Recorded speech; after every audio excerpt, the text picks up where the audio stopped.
রাসূল করিম সাল্লাল্লাহু আলাইহি সাল্লামকে ভালোবাসতে হবে সেইভাবে যেভাবে সাহাবা একরাম ভালোবেসেছেন, যেভাবে নবী করিম সাল্লাল্লাহু আলাইহি সাল্লাম ভালোবাসার জন্য দিক নির্দেশনা দিয়েছেন। যখন মহিলা আল্লাহ রাসূল সাল্লাল্লাহু আলাইহি ওয়াসাল্লামকে দূর থেকে দেখলেন, দেখার পরে তিনি আল্লাহ রাসূল সাল্লাল্লাহু আলাইহি ওয়াসাল্লামের কাছে ছুটে গেলেন।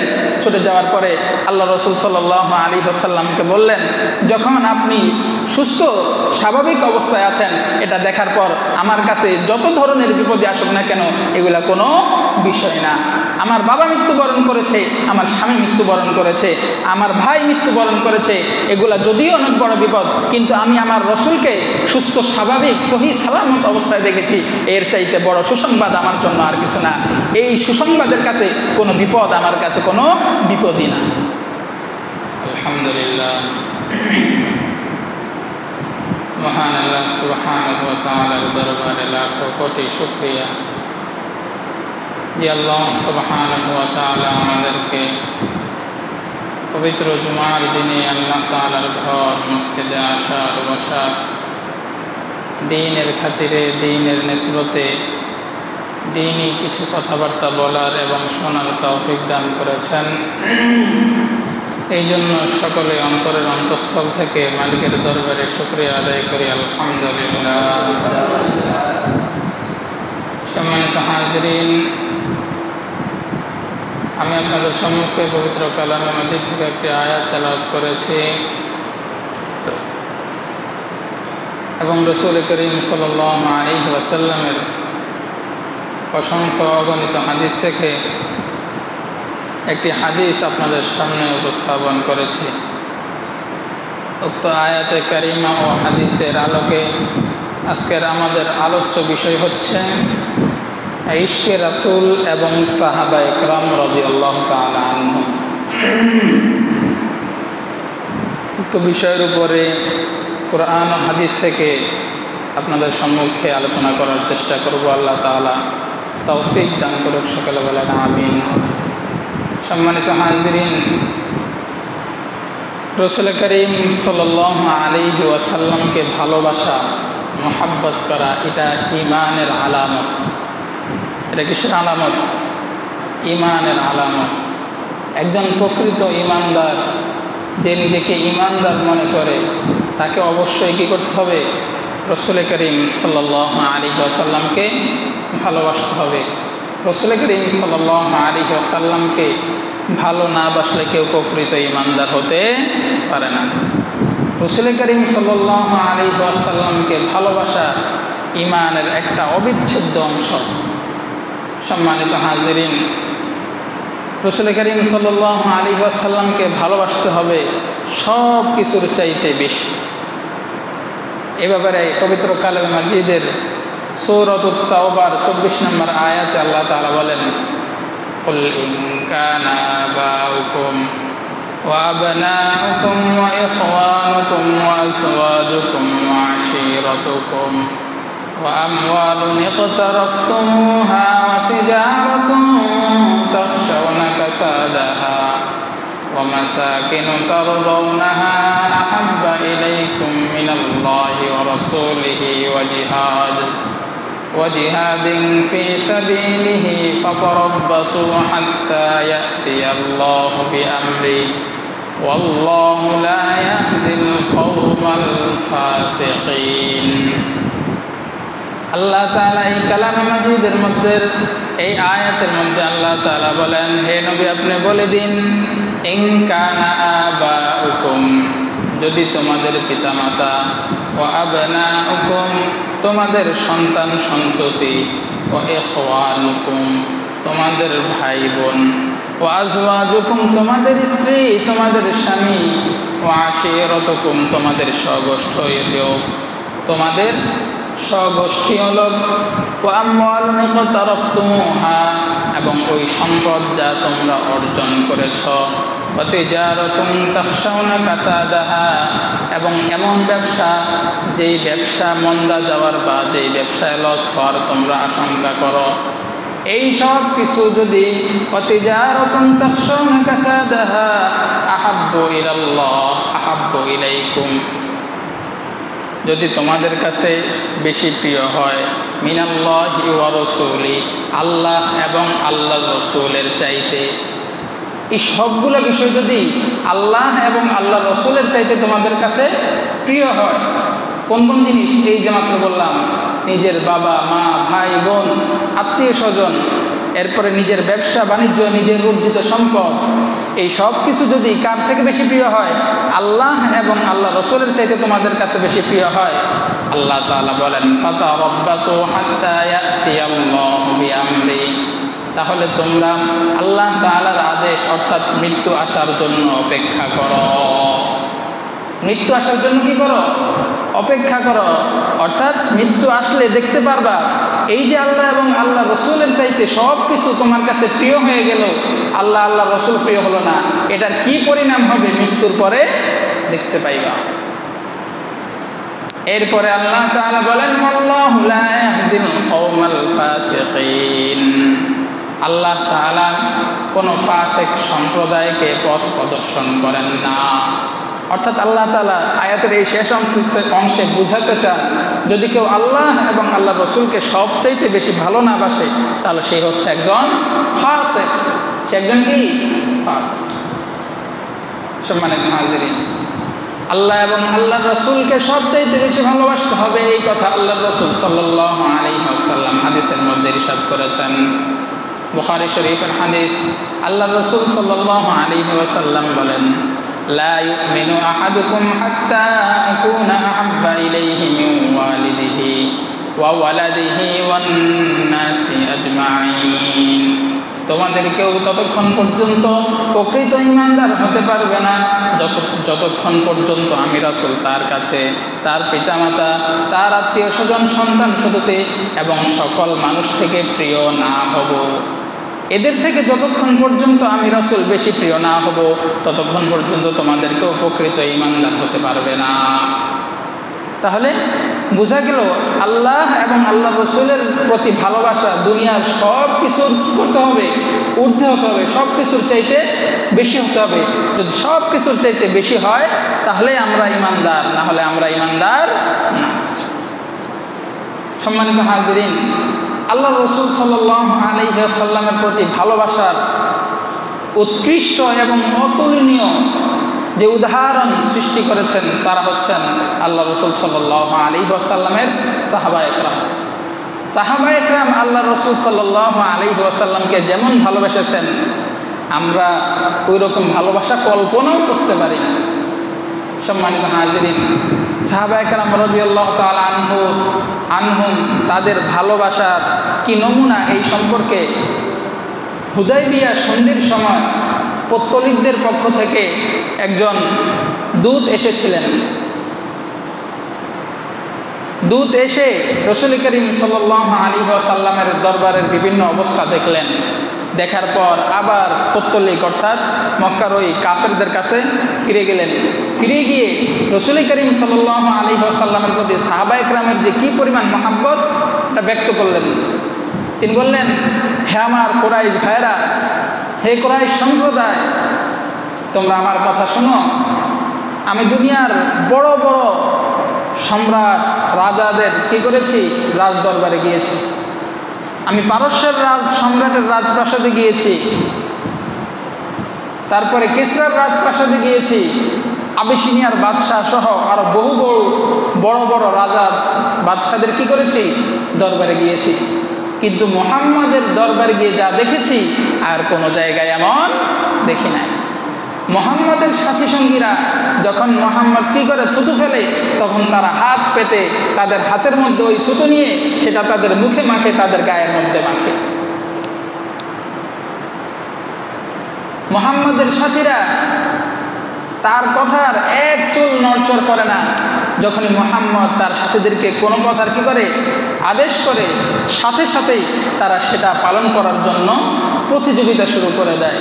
আরও এরকম কিছু কথা বললেন যে মুহাম্মদের সাথীরা তার প্রতি যেমন মহাব্বত পোষণ করে, তাকে যেমন ভালোবাসে, দুনিয়া আর কোথাও আমি কি করি নাই, এমন ভালোবাসা দেখি নাই। সম্মানিত হাজিরিন, এবার আসেন সাহাবায়ে কেরাম রাদিয়াল্লাহু তাআলা আনহুদের রাসূল করিম সাল্লাল্লাহু আলাইহি ওয়াসাল্লামের প্রতি কেমন ভালোবাসা ছিল, এর কয়েকটা ঘটনা আপনাদের সামনে উপস্থাপন করি। একবার রাসূল করিম সাল্লাল্লাহু আলাইহি ওয়াসাল্লাম তার শরীরে হিজামা করলেন। হিজামা চিনেননি? আমরা যেটাকে আমাদের আঞ্চলিক ভাষায় বলি শিঙ্গা দেওয়া। কি দেওয়া? শিঙ্গা দেওয়া। আরবিতে এটা বলে হিজামা। এটা অত্যন্ত ভালো মানের একটা কি চিকিৎসা, খুব ভালো একটা চিকিৎসা। তো রাসূল করিম সাল্লাল্লাহু আলাইহি ওয়াসাল্লাম একবার কি করলেন? হিজামা করলেন। হিজামা করার পর কিন্তু দূষিত রক্ত, বিষাক্ত রক্ত বের হয় না? তো এই রক্তগুলা একটা পাত্রের মধ্যে জমা করার পর আল্লাহ রাসূল সাল্লাল্লাহু আলাইহি ওয়াসাল্লাম তার একজন সাহাবী আব্দুল্লাহ ইবনে জুবাইর রাদিয়াল্লাহু তাআলা আনহুকে কি করলেন? এই রক্তগুলো দিলেন। বললেন যে যাও, এই রক্তগুলো গিয়ে কোথাও মাটির নিচে দাফন করে আসো। তো আব্দুল্লাহ ইবনে জুবাইর রাদিয়াল্লাহু তাআলা আনহু গেলেন। যাওয়ার কিছুক্ষণ পর আবার চলে আসলেন। আসার পরে রাসূল করিম সাল্লাল্লাহু আলাইহি ওয়াসাল্লাম জিজ্ঞেস করলেন যে রক্তগুলোকে কি করেছ? তিনি বললেন যে আমি রক্তগুলা খেয়ে ফেলেছি। কি করেছেন? রক্তগুলোকে খেয়ে ফেলেছি। তখন রাসূল করিম সাল্লাল্লাহু আলাইহি ওয়াসাল্লাম বললেন যে যেই শরীরের মধ্যে আমি রাসূলের রক্ত প্রবেশ করেছে ওই শরীর কখনো জাহান্নামের আগুনে জ্বলবে না। বলেন সুবহানাল্লাহ। সম্মানিত হাজিরিন, এরপরে আল্লাহ রাসূল সাল্লাল্লাহু আলাইহি ওয়াসাল্লামের আরেকজন সাহাবী আবু উবাইদা ইবনুল জাররাহ, উহুদের যুদ্ধের কথা আমরা অনেকেই জানি। উহুদের যুদ্ধে প্রাথমিক পর্যায়ে মুসলমানদের একটা কি হয়েছিল? পরাজয় ঘটেছিল। তো এক কাফের সুযোগ বুঝে মুসলমানদের চোখ ফাঁকি দিয়ে মুসলমানদের ভিতরে ঢুকে গিয়ে রাসূল করিম সাল্লাল্লাহু আলাইহি ওয়াসাল্লামের মাথায় শিরস্ত্রাণ পরা ছিল, লোহার যে টুপি থাকে না, এই টুপি পরা ছিল। ওই কাফের এসে রাসূল করিম সাল্লাল্লাহু আলাইহি ওয়াসাল্লামের মাথার মধ্যে আঘাত করেছে। আঘাত করার ফলে রাসূল করিম সাল্লাল্লাহু আলাইহি ওয়াসাল্লামের চেহারার মধ্যে এবং মাথার মধ্যে ওই যে শিরস্ত্রাণের যে কড়া থাকে ওই কড়া ঢুকে গিয়েছে। এই অবস্থা থেকে রাসূল করিম সাল্লাল্লাহু আলাইহি ওয়াসাল্লামের সাহাবী এবং রাসূল করিম সাল্লাল্লাহু আলাইহি ওয়াসাল্লামের শ্বশুর হযরত আবু বকর সিদ্দিক রাদিয়াল্লাহু তাআলা আনহু এগিয়ে আসলেন যে আমি কি করব? রাসূল করিম সাল্লাল্লাহু আলাইহি ওয়াসাল্লামের চেহারা থেকে এই কড়াটা বের করে দিব, আল্লাহ রাসূল সাল্লাল্লাহু আলাইহি ওয়াসাল্লামকে কষ্ট থেকে মুক্তি দেব। কিন্তু আবু উবাইদা ইবনুল জাররাহ রাদিয়াল্লাহু তাআলা আনহু তিনি হযরত আবু বকরকে থামিয়ে দিলেন। তিনি বললেন যে না, আমাকে এই সৌভাগ্য অর্জন করার তৌফিক দেন, আমাকে এই সৌভাগ্য অর্জন করার সুযোগ করে দেন। আমি আল্লাহ রাসূল সাল্লাল্লাহু আলাইহি ওয়াসাল্লামের চেহারা এবং মাথা থেকে লোহার কড়া বের করে দিব। তো যেহেতু সেনসিটিভ একটা জায়গা, হাত দিয়ে যদি টান দিলে না ওঠে তাহলে তো আল্লাহ রাসূল কি করবেন? বেশি কষ্ট পাবেন। এই জন্য আবু উবাইদা ইবনুল জাররাহ রাদিয়াল্লাহু তাআলা আনহু তিনি কি করলেন? তার দাঁত দিয়ে ওই গোড়ার মধ্যে দাঁত দিয়ে কামড় দিলেন, কামড় দিয়ে টান দিলেন, লোহার কড়াটাও বের হয়ে আসলো। সাথে সাথে আবু উবাইদা ইবনুল জাররাহর একটা দাঁতও পড়ে গেল। দুইটা কড়া ঢুকেছিল, একটা কড়া তো বের করা হলো, আবার আরেকটা কড়া বের করার জন্য হযরত আবু উবাইদা ইবনুল জাররাহ রাদিয়াল্লাহু তাআলা আনহু আরেকটা দাঁত দিয়ে কি করলেন? কামড় দিলেন, কামড় দিয়ে টান দিলেন, লোহার কড়াটাও বের হয়ে আসলো। সাথে সাথে ওই সাহাবীর আরেকটা দাঁতও শহীদ হয়ে গেল। সম্মানিত হাজিরিন, যখন আল্লাহ রাসূল সাল্লাল্লাহু আলাইহি ওয়াসাল্লামের চেহারা এবং মাথা থেকে এই কড়াগুলো বের করা হলো, তখন ক্ষতস্থান থেকে রক্ত বের হওয়া শুরু করলো। সেখানে আল্লাহ রাসূল সাল্লাল্লাহু আলাইহি ওয়াসাল্লামের আরেকজন সাহাবী উপস্থিত ছিলেন, যার নাম ছিল মালিক ইবনে সিনান। তিনি আল্লাহ রাসূল সাল্লাল্লাহু আলাইহি ওয়াসাল্লামের ক্ষতস্থান দিয়ে যে রক্তগুলো পড়তেছিল তিনি চুষে চুষে সেই রক্তগুলো খেয়ে ফেলেছেন এবং রাসূল করিম সাল্লাল্লাহু আলাইহি ওয়াসাল্লামের চেহারা যে রক্তাক্ত হয়েছে পুরো চেহারা জিহ্বা দিয়ে চেটে তিনি পরিষ্কার করে দিয়েছেন। যখন তিনি এমন কাজ করলেন তখন আল্লাহ রাসূল সাল্লাল্লাহু আলাইহি ওয়াসাল্লাম বললেন, লান তামাসসাকান নারু আবাদা, তোমাকে কখনো জাহান্নামের আগুন স্পর্শ করবেন না। বলেন সুবহানাল্লাহ। সম্মানিত হাজিরিন, উহুদ যুদ্ধে যখন মুসলমানদের প্রাথমিক পর্যায়ে বিপর্যয় ঘটলো, পরাজয় ঘটলো, তখন ইবলিস শয়তান এই খবর ছড়িয়ে দিল যে কি করেছে? মুসলমানদের নেতা, মুসলমানদের লিডার, মুসলমানদের নবী মুহাম্মদ মারা গিয়েছে। নাউযুবিল্লাহ। এই সংবাদ মুহূর্তের মধ্যেই ছড়িয়ে পড়লো এবং কি মদিনায় পর্যন্ত পৌঁছে গেল। সবাই তো পেরেশান, বিশেষ করে মদিনার মহিলারা অনেক বেশি পেরেশান হলো।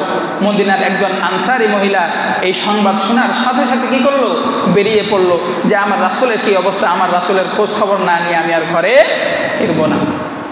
তিনি বের হয়ে চলতে লাগলেন। পথিমধ্যে এক লোক তাকে বলল যে তোমার বাবা কি করেছে, শাহাদাত বরণ করেছে। সে বলল ইন্না লিল্লাহি ওয়া ইন্না ইলাইহি রাজিউন, কিন্তু তোমরা আমাকে বলো আমার রাসূল কেমন আছে। এই কথা বলে সে সামনে হাঁটতে লাগলো। এরপরে আরও কিছু দূর যাওয়ার পর কেউ একজন এসে তাকে সংবাদ দিল যে তোমার স্বামী ইন্তেকাল করেছে। সে বলল ইন্না লিল্লাহি ওয়া ইন্না ইলাইহি রাজিউন, আমার রাসূল কেমন আছে আমাকে সেই সংবাদ দাও। আরও কিছু দূর যাওয়ার পর তাকে সংবাদ দেওয়া হলো তোমার ভাই ইন্তেকাল করেছে।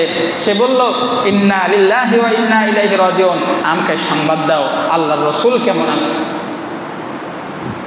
এরপরে যেতে যেতে এক পর্যায়ে সংবাদ পেল যে আল্লাহ রসুল সাল্লাল্লাহু আলাইহি ওয়াসাল্লাম ইন্তেকাল করেন নাই, বরং আল্লাহ রসুল সাল্লাল্লাহু আলাইহি ওয়াসাল্লাম সহিহ সালামতে আছেন। একজন সাহাবী ওই মহিলাকে ইশারা দিয়ে দেখিয়ে দিল ওই যে আল্লাহ রসুল সহিহ সালামতে আছে, আপনি পেরেশান হওয়ার কোনো দরকার নাই। যখন মহিলা আল্লাহ রসুল সাল্লাল্লাহু আলাইহি ওয়াসাল্লামকে দূর থেকে দেখলেন, দেখার পরে তিনি আল্লাহ রসুল সাল্লাল্লাহু আলাইহি ওয়াসাল্লামের কাছে ছুটে গেলেন। ছুটে যাওয়ার পরে আল্লাহ রসুল সাল্লাল্লাহু আলাইহি ওয়াসাল্লামকে বললেন, যখন আপনি সুস্থ স্বাভাবিক অবস্থায় আছেন এটা দেখার পর আমার কাছে যত ধরনের বিপদে আসুক না কেন এগুলা কোনো বিষয় না। আমার বাবা মৃত্যুবরণ করেছে, আমার স্বামী মৃত্যুবরণ করেছে, আমার ভাই মৃত্যুবরণ করেছে, এগুলা যদিও অনেক বড় বিপদ, কিন্তু আমি আমার রসুলকে সুস্থ স্বাভাবিক সহিহ সালামত অবস্থায় দেখেছি। এর চাইতে বড় সুসংবাদ আমার জন্য আর কিছু না। এই সুসংবাদের কাছে কোনো বিপদ আমার কাছে কোনো বিপদই না। এই ছিল আল্লাহ রসুল সাল্লাল্লাহু আলাইহি ওয়াসাল্লামের প্রতি সাহাবা ইকরামের ভালোবাসা। সম্মানিত হাজিরিন, উহুদ যুদ্ধের মধ্যে যখন মুসলমানদের শুরুতে স্বাভাবিক পরাজয় ঘটলো, তখন কাফেররা বিভিন্ন দিক থেকে এলোপাতাড়ি কি করলো, তীর নিক্ষেপ করা শুরু করলো মুসলমানদের উপর। রাসূল কারীম সাল্লাল্লাহু আলাইহি ওয়াসাল্লাম একটা গর্তের মধ্যে পড়ে গিয়েছিলেন। ওই সময় আল্লাহ রসুল সাল্লাল্লাহু আলাইহি ওয়াসাল্লামের একজন সাহাবী আবু দুজানা রাদিয়াল্লাহু তাআলা আনহু, তিনি আল্লাহ রসুল সাল্লাল্লাহু আলাইহি ওয়াসাল্লামের সামনে দাঁড়িয়ে গেলেন। আল্লাহ রসুল সাল্লাল্লাহু আলাইহি ওয়াসাল্লামের দিকে মুখ করে কাফেরদের দিকে পিঠ দিয়ে নিজেকে ঢাল বানিয়ে আল্লাহ রসুল সাল্লাল্লাহু আলাইহি ওয়াসাল্লামকে কি করলেন, সুরক্ষা দিলেন। যখন যুদ্ধ শেষ হলো তখন দেখা গেল এই আল্লাহ রসুলের সাহাবী আবু দুজানা রাদিয়াল্লাহু তাআলা আনহুর শরীরে প্রায় 80টা তীর, তরবারি এবং বল্লমের আঘাত। সুবহানাল্লাহ। কি ছিল রাসূল কারীম সাল্লাল্লাহু আলাইহি ওয়াসাল্লামের প্রতি তাদের মহাব্বত। নিজের জানের পরোয়া করেন নাই, নিজের শরীরকে আল্লাহ রসুল সাল্লাল্লাহু আলাইহি ওয়াসাল্লামের জন্য, আল্লাহ রসুল সাল্লাল্লাহু আলাইহি ওয়াসাল্লামের সুরক্ষার জন্য ঢাল হিসেবে উপস্থাপন করে দিয়েছেন। নিজে আঘাত পাবো কিন্তু আমার রসুল যাতে কোনোভাবে আঘাত না পায়। সম্মানিত হাজিরিন, এরপরে তাবুক যুদ্ধের সময় এমন একটা সময় যখন মুসলমানদের ফল ফসল, অর্থাৎ মুসলমানরা ওই সময় তো খেজুরের চাষাবাদ করত, এটাই ছিল তাদের মূল ফসল। তো খেজুর পাকার নিকটবর্তী এই সময় যুদ্ধের আহ্বান এসেছে। কে কি পরিমাণ সাহায্য সহযোগিতা যুদ্ধের জন্য করতে পারে রাসূল কারীম সাল্লাল্লাহু আলাইহি ওয়াসাল্লাম আহ্বান করলেন। হযরত ওমর ফারুক রাদিয়াল্লাহু তাআলা আনহু তার যত সম্পত্তি ছিল সকল সম্পত্তির 2 ভাগ করে 1 ভাগ ঘরে রেখে আসলেন, আরেক ভাগ রাসূল কারীম সাল্লাল্লাহু আলাইহি ওয়াসাল্লামের দরবারে তাবুক যুদ্ধের জন্য কি করলেন, উপস্থিত করে দিলেন। হযরত ওমর ফারুক রাদিয়াল্লাহু তাআলা আনহুর সম্পদ ছিল অনেক বেশি, কিন্তু অপরদিকে হযরত আবু বকর সিদ্দিক রাদিয়াল্লাহু তাআলা আনহুর সম্পদ ছিল কি, কম। তারপরও হযরত আবু বকর সিদ্দিক রাদিয়াল্লাহু তাআলা আনহু তার নিজের ঘরে যা কিছু ছিল কোনো কিছু ঘরের মধ্যে রাখেন নাই, পুরো সম্পত্তির যা ছিল সব এনে রাসূল কারীম সাল্লাল্লাহু আলাইহি ওয়াসাল্লামের দরবারে উপস্থাপন করে দিলেন। রাসূল কারীম সাল্লাল্লাহু আলাইহি ওয়াসাল্লাম জিজ্ঞেস করলেন, আবু বকর ঘরে কি রেখে এসেছ? হযরত আবু বকর বললেন, আল্লাহ এবং আল্লাহর রাসূলকে রেখে এসেছি। সুবহানাল্লাহ। ঘরের মধ্যে কোনো সম্পদ রেখে আসি নাই, আল্লাহর রাসূল আপনি বলেছেন আমার যা সহায় সম্পত্তি ছিল, যতটুকু সামর্থ্য ছিল, আমি আমার পুরো সামর্থ্য নিয়ে আপনার দরবারে হাজির হয়ে গিয়েছি। এই ছিল রাসূল আকরাম সাল্লাল্লাহু আলাইহি ওয়াসাল্লামের প্রতি সাহাবা একরামের ভালোবাসা। সম্মানিত হাজিরিন, তারা শুধু রাসূল করিম সাল্লাল্লাহু আলাইহি ওয়াসাল্লামকে এভাবেই ভালোবাসেন নাই, বরং রাসূল করিম সাল্লাল্লাহু আলাইহি ওয়াসাল্লামের প্রত্যেকটা কথা এবং কাজকে নিজেদের জীবনে বাস্তবায়ন করে তারা কি করেছেন? রাসূল করিম সাল্লাল্লাহু আলাইহি ওয়াসাল্লামকে ভালোবেসেছেন। রাসূল করিম সাল্লাল্লাহু আলাইহি ওয়াসাল্লামের প্রত্যেকটা সুন্নাত তারা নিজেদের জীবনে বাস্তবায়ন করে রাসূল করিম সাল্লাল্লাহু আলাইহি ওয়াসাল্লামের প্রতি তাদের ভালোবাসা তারা প্রমাণ করেছেন। আজকে আমরা রাসূল করিম সাল্লাল্লাহু আলাইহি ওয়াসাল্লামের প্রতি মহাব্বত আমরা শুধু মুখে প্রকাশ করি, শুধু মুখে প্রকাশ করি, কিন্তু প্রকৃতপক্ষে আমরা রাসূল করিম সাল্লাল্লাহু আলাইহি ওয়াসাল্লামকে ভালোবাসি না। ভালোবাসা শুধু মুখে বললে হয় না, মুখে বললে ভালোবাসা হয় না। ভালোবাসা কথায় এবং কাজে কি করা লাগে? প্রমাণ দেওয়া লাগে, যে প্রমাণ দিয়েছেন কি সাহাবা একরাম রাদিয়াল্লাহু তাআলা আনহুম। সম্মানিত হাজিরিন, তারা তো এমন ছিলেন, রাসূল করিম সাল্লাল্লাহু আলাইহি ওয়াসাল্লামের প্রতি তাদের এমন ভালোবাসার কারণে মানুষ তো তাদের কথা শুনতই, বরং বনের যে হিংস্র পশুরা ছিল তারাও পর্যন্ত তাদের কথা শুনত। একবার পারস্য বিজেতা হযরত হুযায়ফা ইবনে ইয়ামান রাদিয়াল্লাহু তাআলা আনহু তিনি কি করেছেন? দেখেন রাসূল করিম সাল্লাল্লাহু আলাইহি ওয়াসাল্লামের সুন্নতের প্রতি তাদের কি পরিমাণ মহাব্বত, কি পরিমাণ টান। পারস্য বিজেতা হযরত হুযায়ফা ইবনে ইয়ামান রাদিয়াল্লাহু তাআলা আনহু পারস্য সম্রাটের দরবারে গেলেন, মানে পারস্য বিজয় করবেন। তো যখন ওইখানে গেলেন, যাওয়ার পরে পারস্যের যে সম্রাট, সেই সম্রাট মুসলমানদের সাথে একটা আলোচনার প্রস্তাব দিলেন। প্রস্তাব দেওয়ার পর হযরত হুযায়ফা ইবনে ইয়ামান রাদিয়াল্লাহু তাআলা আনহু এবং তার সাথী সঙ্গীরা পারস্য সম্রাটের দরবারে গেল। যাওয়ার পর তাদের আপ্যায়নের ব্যবস্থা করা হলো। তো খাবার খাওয়ার একটা সময় লোকমা থেকে কিছুটা খাবার কি করেছে? নিচে পড়ে গিয়েছে। কার? হযরত হুযায়ফা ইবনে ইয়ামান রাদিয়াল্লাহু তাআলা আনহু। তো তিনি সেটা উঠাতে গেলেন, মানে কি করবেন? উঠিয়ে খাবেন। ওই সময় তার পাশে যে একজন ব্যক্তি বসা ছিল তিনি কি করলেন? তাকে খোঁচা দিলেন। খোঁচা দিয়ে বললেন, তুমি তো পারস্য সম্রাটের দরবারে এসেছো, এখানে অন্তত আজকের জন্য এই কাজটা রাখো। তুমি যদি কি করো, এরকম পড়ে যাওয়া খাবার উঠিয়ে খাও, তারা তোমাকে কি মনে করবে? তোমার ওজন কম হয়ে যাবে, তারা তোমাকে আনস্মার্ট মনে করবে। তখন হযরত হুযায়ফা ইবনে ইয়ামান রাদিয়াল্লাহু তাআলা আনহু যে কথাটা বলেছিলেন, ইতিহাসের পাতায় আজকেও সেটা স্বর্ণাক্ষরে লিখিত আছে। হযরত হুযায়ফা ইবনে ইয়ামান রাদিয়াল্লাহু তাআলা আনহু বলেছেন, আতরুকু সুন্নাত হাবিবি লিহাউলাইল হুমাকা, এই সমস্ত আহমক আর নির্বোধদের জন্য আমি আমার হাবিবের সুন্নতকে ছেড়ে দেব? কখনোই হতে পারে না। তারা আমাকে কি মনে করুক? আমাকে খ্যাত মনে করুক, আনস্মার্ট মনে করুক, যা ইচ্ছে তাই মনে করুক, কিন্তু তাদের মনে করা দিয়ে আমার কিছু যায় আসে না। আমার রাসূলের সুন্নত আমি সবসময় কি করব? পালন করব। কিন্তু রাসূলের সুন্নত আজকে আমাদের কাছে প্রিয় না। আমরা রাসূল করিম সাল্লাল্লাহু আলাইহি ওয়াসাল্লামের সুন্নতের অনুকরণ করি না। কেন? রাসূলের সুন্নতের অনুকরণ করলে অনেক সময় মানুষ আমাদেরকে কি বলবে? আনস্মার্ট বলবে, খ্যাত বলবে, মানুষ আমাদেরকে অসামাজিক বলবে। রাসূল করিম সাল্লাল্লাহু আলাইহি ওয়াসাল্লামের সুন্নতের পরিপূর্ণ অনুসরণ করলে নিজের মেয়েকে উচ্চ বংশে বিয়ে দেওয়া যাবে না। আরও কত ধরনের অজুহাত, যে সমস্ত অজুহাতের কারণে আমরা রাসূল করিম সাল্লাল্লাহু আলাইহি ওয়াসাল্লামের সুন্নতের ইত্তেবা করি না। বিশেষ করে দেখেন, আমরা ঘরের মধ্যে যারা খাবার খাই, ঘরের মধ্যে তো ঠিকই খাবারের যে প্লেট আছে ওটা চেটে পুটে খাই না? কিন্তু যখন আমরা বিবাহের দাওয়াতের মধ্যে যাই, কোথায়? বিয়ের দাওয়াতের মধ্যে খাবার শেষে কয়জন মানুষকে খুঁজে পাবেন যারা তাদের পেটটা চেটে খায় না? কারণ এই জায়গায় প্লেট যদি চেটে পুটে খাই, তাহলে মানুষ আমাকে কি মনে করবে? আনস্মার্ট মনে করবে, আমাকে খ্যাত মনে করবে, গাইয়া মনে করবে। এই জন্য কি করে না? প্লেট চেটে পুটে খায় না। আর আপনি বিবাহের মধ্যে যান অথবা যেখানে যান, খাবারের যে সুন্নত এটা সব জায়গায় একই রকম। খাবারের সুন্নত হচ্ছে কি করা? প্লেট চেটে পুটে খাওয়া। মানুষ কি মনে করলো এটার প্রতি ভ্রুক্ষেপ করার কোনো প্রয়োজন নাই। আল্লাহ রাসূল সাল্লাল্লাহু আলাইহি ওয়াসাল্লামের মহব্বত যদি আপনার অন্তরের মধ্যে থাকে, তাহলে আপনি মানুষের পরোয়া করবেন না, বরং আল্লাহ রাসূল সাল্লাল্লাহু আলাইহি ওয়াসাল্লামের সুন্নতের অনুসরণ করবেন। সম্মানিত হাজিরিন, আমরা আজকাল ইহুদি এবং নাসারা খ্রিস্টান যারা আছে তাদের অনুকরণ করি, তাদেরকে খুশি করতে আমাদের সর্বস্ব উজাড় করে দেই। কিন্তু আল্লাহ তাআলা পবিত্র কালামে মাজিদের মধ্যে ইরশাদ করেছেন, ইহুদি এবং খ্রিস্টান পশ্চিমা সভ্যতার কাউকে কখনো তোমরা খুশি করতে পারবা না। ওয়ালান তারদা আনকাল ইয়াহুদু ওয়ালান নাসারা হাত্তা তাত্তাবিআ মিল্লাতাহুম। যে তোমরা ইহুদি এবং খ্রিস্টানদেরকে কখনো কি করতে পারবে না, খুশি করতে পারবে না, যতক্ষণ পর্যন্ত তোমরা তাদের ধর্মের অনুসরণ না করো, তাদের ধর্ম মেনে না নাও, ততক্ষণ পর্যন্ত যত কিছুই করো তোমরা তাদেরকে খুশি করতে পারবে না। এই জন্য দেখেন আজকাল মুসলমানরা সব জায়গায় কি করে, মায়ের খায়। তারা ঠিকই তাদের জায়গায় ঐক্যবদ্ধ আছে ইহুদি আর খ্রিস্টানরা, কিন্তু মুসলমানদের মধ্যে কি নাই, ঐক্য নাই, মুসলমানদের মধ্যে দ্বন্দ্ব, মুসলমানরা জায়গায় জায়গায় মার খায়। কেন? কারণ আল্লাহ রাসূল সাল্লাল্লাহু আলাইহি ওয়াসাল্লামের আদর্শ থেকে মুসলমানরা আজ দূরে সরে গিয়েছে। আল্লাহ তাআলা বলেন, লাকাদ কানা লাকুম ফি রাসূলিল্লাহি উসওয়াতুন হাসানা, রাসূল কারীম সাল্লাল্লাহু আলাইহি ওয়াসাল্লামের জীবনের মধ্যে তোমাদের জন্য রয়েছে উত্তম আদর্শ। সেই আদর্শ আমরা আজকে নিজেদের মধ্যে বাস্তবায়ন করি না, যার ফলে আজকে মুসলমানরা পৃথিবীর প্রান্তে প্রান্তে কাফের মুশরিক ইহুদি আর খ্রিস্টানদের হাতে কি করে, মাইর খায়।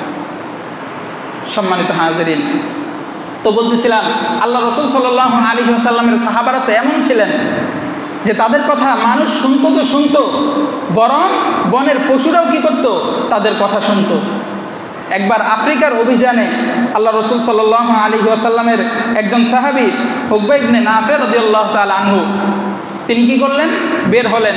বের হওয়ার পর পরামর্শ করলেন যে আজকে কোথায় রাত্রে অবস্থান করা যায়। পরিশেষে পরামর্শ হলো যে আজকে আমরা এই আফ্রিকার গহীন জঙ্গলের মধ্যে কি করব, অবস্থান করব, গহীন জঙ্গলের মধ্যে অবস্থান করব। দেখেন এই বন জঙ্গল এগুলা কি নিরাপদ? বলেন না নিরাপদ নাকি? নিরাপদ না। বিভিন্ন ধরনের হিংস্র প্রাণী আছে, কীটপতঙ্গ আছে, বিষাক্ত সাপ বিচ্ছু কত কিছু আছে, কিন্তু তারা পরামর্শ করলেন যে আমরা কি করব, এই বন জঙ্গলের মধ্যে আজকে অবস্থান করব।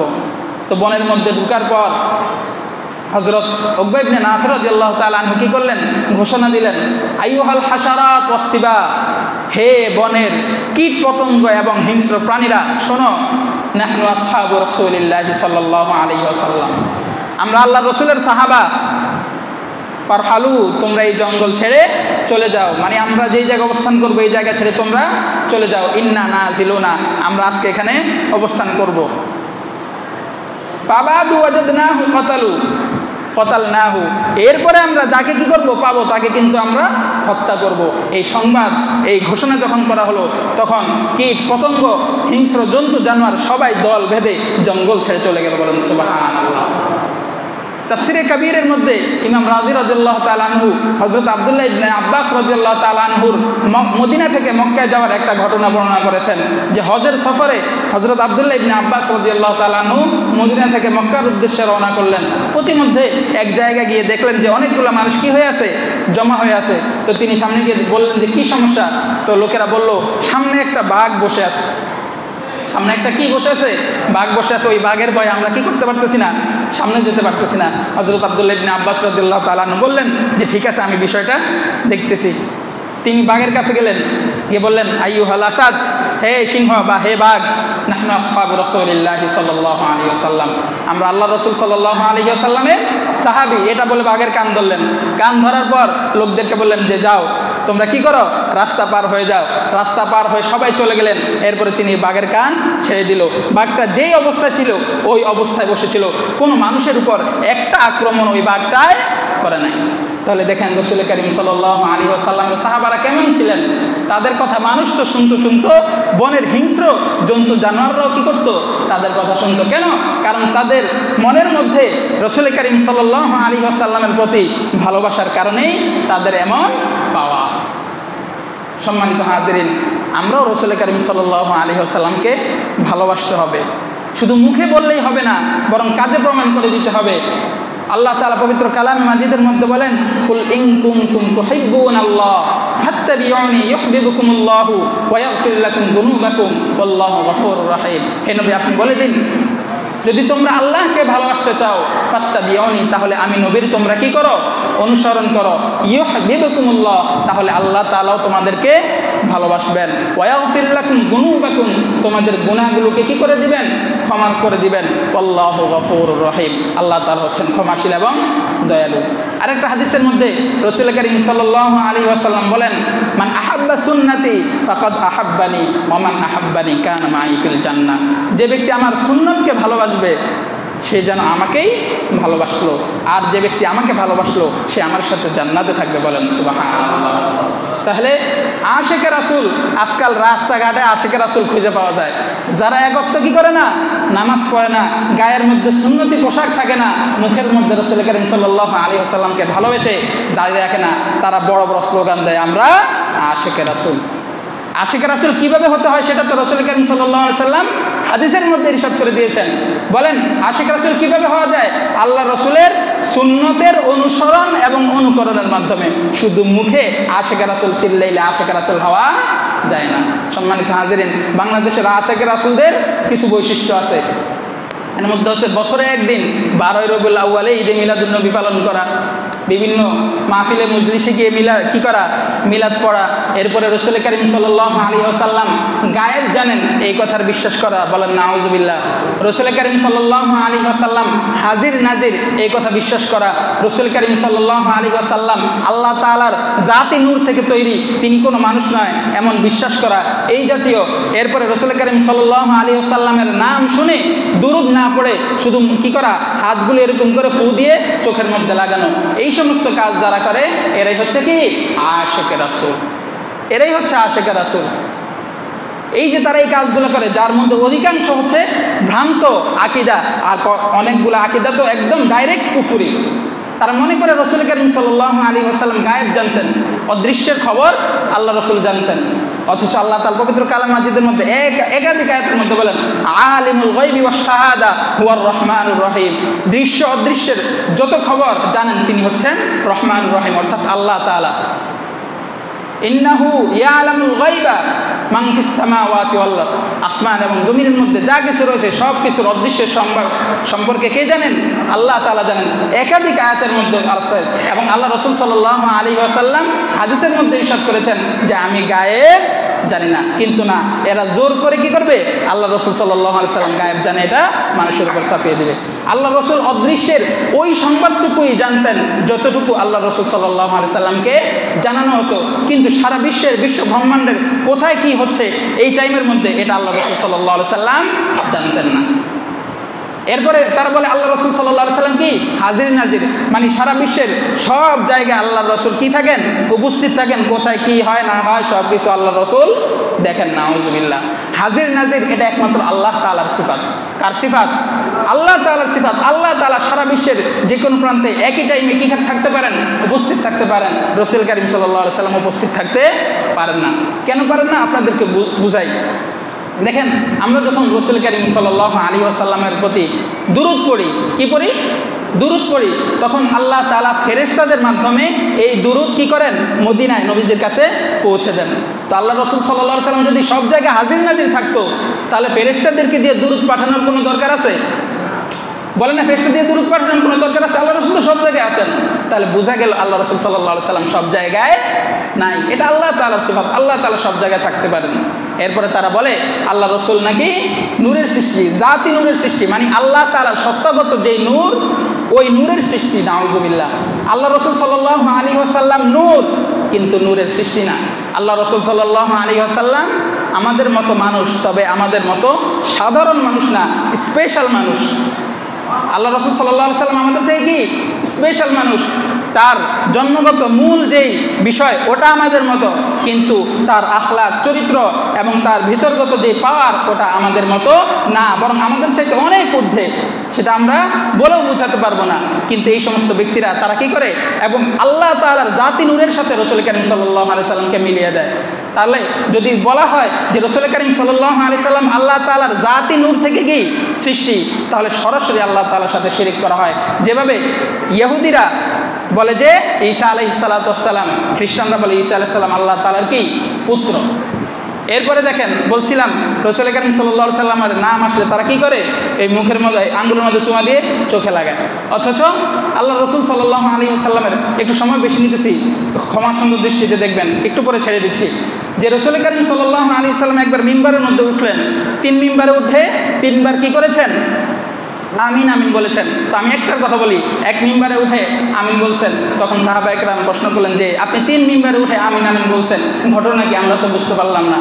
তো আল্লাহ রাসূল সাল্লাল্লাহু আলাইহি সাল্লাম বললেন, আমি যখন মিম্বারের উপর উঠেছি তখন জিবরাইল আমিন আমার কাছে এসে বলল যে ব্যক্তি আপনার নাম শুনে দুরূদ পড়ে না সে ধ্বংস হোক। আমি বললাম আমিন। তাহলে আল্লাহ রাসূল বলতেছেন তার নাম শুনলে কি করা লাগবে?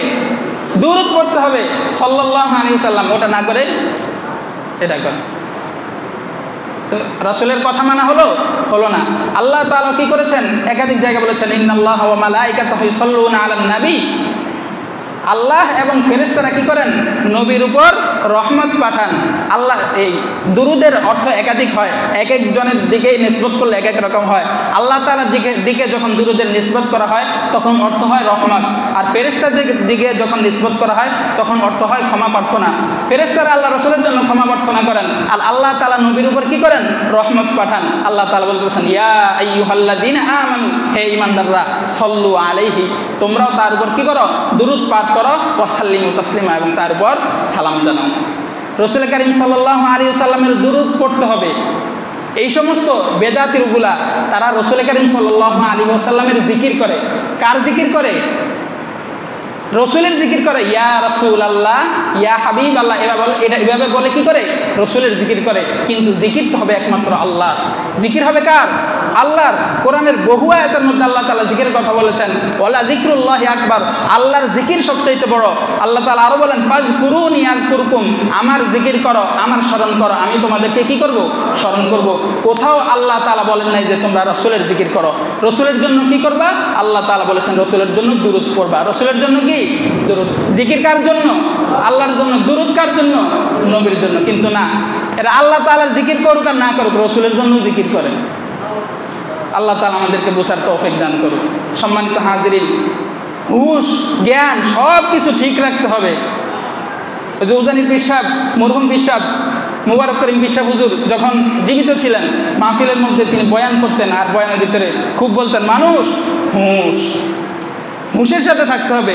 বেহুশের মতো শুধু রাসূল কারীম সাল্লাল্লাহু আলাইহি সাল্লামকে ভালোবাসি বলে চিল্লাইলে কি হবে না? ভালোবাসা হবে না।